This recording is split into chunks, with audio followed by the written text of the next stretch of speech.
I'm Jeff Allen Wolf. This is A World Gone Mad. Another Monday fallout where the weekend's lies meet Monday's reality. Let's talk about what happened in the last 48 hours. No BS, no spin, no fake talking points. Here we go. I'd like to state something up front. This is very important, so all the listeners please pay attention.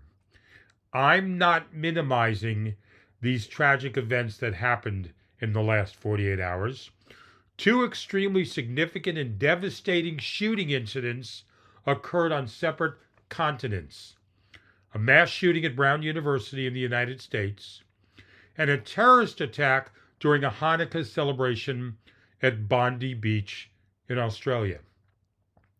Those are extremely important to talk about. However, this episode, I need to talk about the third tragic event that happened. And I'm talking about this for a reason. This will become clear by the end of this episode, so please indulge me. I got a slight cough. I'm pissed off. It's the holidays, and I'm sure nobody's going to be listening to this episode because you guys are busy. So if one or two of you listen, it would be great. If one of you responded, that would be even better because this is important. Rob Reiner and his wife Michelle Reiner were murdered. Most of you probably already know this. Maybe a few don't. A husband and wife killed violently.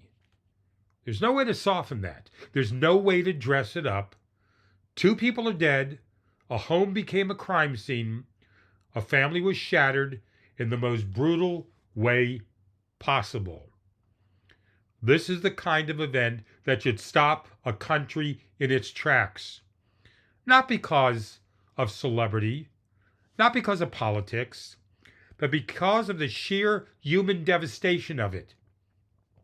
Rob Reiner was a household name long before anyone cared what he thought about politics. He was part of American culture for decades. Whether you liked him or not, he made his mark big time. He came into millions of homes as an actor on All in the Family. That show did not just entertain. It challenged, it pushed. It reflected the country back at itself at a time when television actually did that. As a filmmaker, Rob Reiner helped create movies that became cultural touchstones. This is Spinal Tap, Stand By Me, The Princess Bride, When Harry Met Sally, A Few Good Men. Some of these titles may surprise some of you. Those films were not political screeds. They were stories. They were characters. They were moments that people carried with them. Entire generations can quote them. Entire careers were launched because of these projects and movies. That kind of cultural impact does not disappear because someone later became outspoken. And Michelle Reiner mattered just as much. She was not a name people recognized from a movie poster, but she was a creative force in her own right. She was an accomplished photographer whose work focused on people and human stories. Her photography was about connection, about seeing people as people. She was deeply involved in humanitarian and philanthropic efforts, particularly causes involving children, global health, and social justice. Michelle lived a life grounded in empathy and purpose, not performative, not loud, real. Together, Rob and Michelle Reiner built a life over decades, a marriage, a partnership, a shared commitment to creativity and causes larger than themselves. And it ended in violence. That's the part that should hit hardest, not the headlines, not the politics, the violence. This was not a car accident. This was not illness. This was not the quiet passing of someone of old age. This was murder. The kind of ending that leaves permanent damage behind to families, to everyone who knew them, to anyone capable of imagining that level of loss. This is the moment where society is supposed to pause, where the noise drops, where arguments stop, where basic humanity takes over. Because no matter who you voted for, no matter what side of the aisle you're on, no matter how much you agreed or disagreed with Rob Reiner and his wife's views, two people were killed, a husband and a wife. That's the tragedy. That's the gravity. That's the line that should never be crossed. Now, as the investigation continues, police have charged Rob and Michelle's son Nick with their murders. Nick Reiner is being held as the legal process moves forward. The bail that's set at $4 million is now revoked. That's where the facts stand. This is an active investigation. Details are still emerging. These are questions that have not yet been answered. What is clear is this: two people are dead. A family has been shattered, and the legal system is now in motion. At the same time, tributes have continued to pour in about people's feelings for Rob and Michelle Reiner. People from across the entertainment world, from film and television, from behind the camera, and politicians, all walks of life, people in front of it, people behind it, they've spoken about Rob and Michelle Reiner's impact. I'm going to tell you about some of them if you haven't read all of them. Listen up. From Governor Gavin Newsom: Jennifer and I are heartbroken by the tragic loss of Rob Reiner and Michelle Singer Reiner.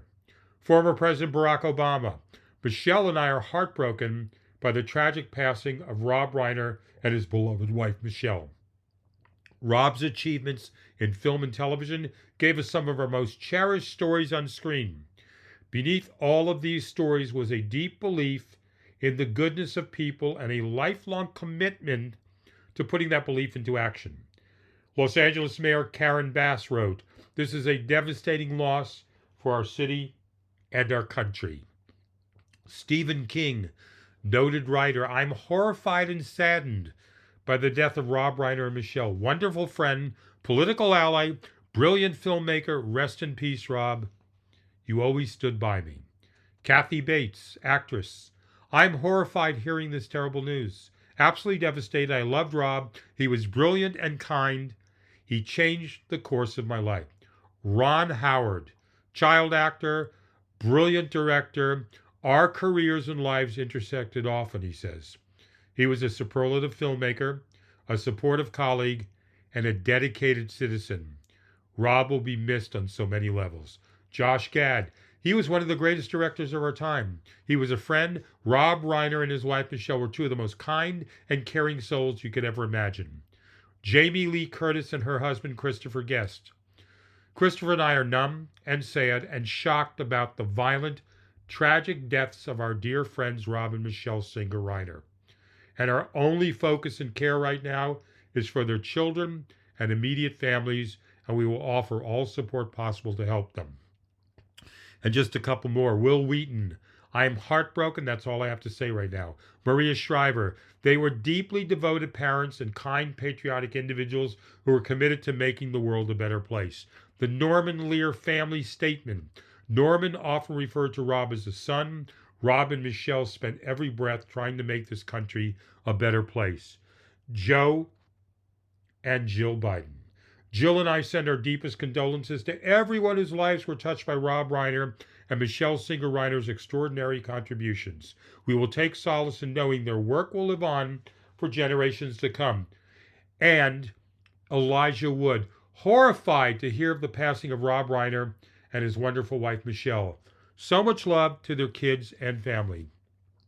Bill and Hillary Clinton: "Hillary and I are heartbroken by the tragic deaths of our friends Rob and Michelle Reiner. They inspired and uplifted millions through their work of film and television. And they were good, generous people who made everyone who knew them better through their active citizenship in defense of inclusive democracy." And finally, one more for a reason. James Wood, Republican: "Rob and I remain good friends ever since we made Ghosts of Mississippi. The studio didn't think I was old enough to do the part, but Rob fought for me.